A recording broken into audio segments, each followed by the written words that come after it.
What's up everyone, it's Bucky. Welcome to your second Python tutorial.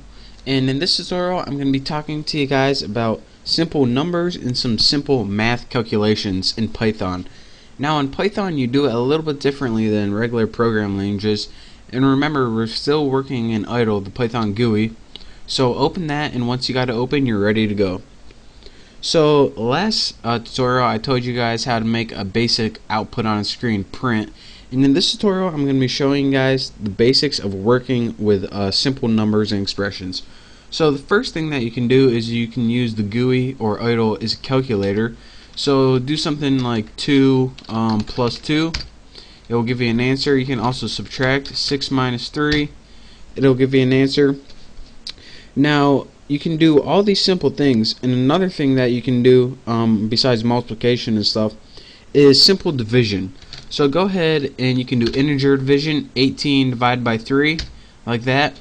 But what if you try integer division with numbers that don't divide evenly, like 18 over 7? Now this is 2 point something, but once you do that, it just gives you 2.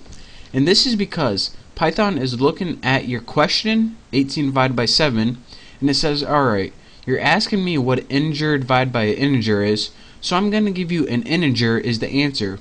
But we all know that 18 divided by 7 isn't 2. So how do we tell Python to give us the regular answer? Well, since the answer has decimal points, we need to ask Python in decimal points. In a decimal point number in computer language is called a float. And how you do this, how you get an answer in decimal points, you have to include a decimal point somewhere in your division. So 18.0 divided by 7, that will give you your answer. You can also do 18.0 divided by 7.0, and that will give you your answer. Or even 18 divided by 7 and just put a point, and that tells Python that you want a decimal point as your answer, and that will give you your float answer too. Now besides addition, multiplication, subtraction, and division, we got a fifth operation that comes in handy a lot of the time, and that's your modulus operator, and that's just the percent sign. Now when you're dividing, you have this number right here and you have a decimal point, but if you want an integer, the modulus is pretty much the remainder that you learn in high school or elementary school, whenever the heck you learned it. So 9 divided by 4 is 2 with a remainder of 1. So once you do 9 modulus 4, it's going to give you the remainder, which is 1. So the modulus, whenever you do that, it's just the remainder. So what if you got the modulus of something like 8 divided by 4? What's the remainder of that? It's 0. So whenever you press enter, voila, it gives you 0. Who would have thought? So you can even do one extra thing I just want to tell you about. You can even get a modulus of a float, like there, that'll give you a remainder. 8.75. What's the remainder when you divide it by 0.5? You have 0.25 left over.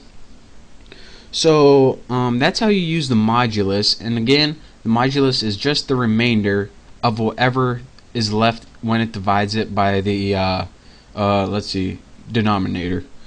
So the last expression I want to talk to you guys about is how to do exponents in Python. And how you do this, 6, whenever you want to do something like 6 times 7, just put 6 star 7, it'll give you the answer. But whenever you want to do exponents, and remember, like something like 8 exponent 3 is 8 times 8 times 8, 8 3 times. Or 5 exponent 4 is 5 times 5 times 5 times 5. So how do you do this in Python? You can either do this, 6 times 6 times 6, and you can do that as many times as you like, but there's a lot easier way. Say you want 8 to the third power. All you have to do is type 8, 2 stars, and then type whatever you want the exponent to be. 8 to the third, bam, wham bam, thank you ma'am. And you can do this with any exponent you want. So instead of typing 5 times 5 times 5 times 5, I said that wrong, but oh well, just type star star 5 times 12, bam, that'll give you your answer. And you can also do this when your number is negative as well. So -5 exponent 4. Bam, there you go. So in this tutorial we covered basic math functions, and I also tell you guys how to do modulus and exponent. And those are the basic math functions, but we're going to be using them a lot in the future. So that's it for this tutorial. Thank you guys for watching. Hopefully you guys now have a better understanding of how to do simple math functions in Python. So again, thank you guys for watching. Make sure to check out the next tutorial, and I will see you next time.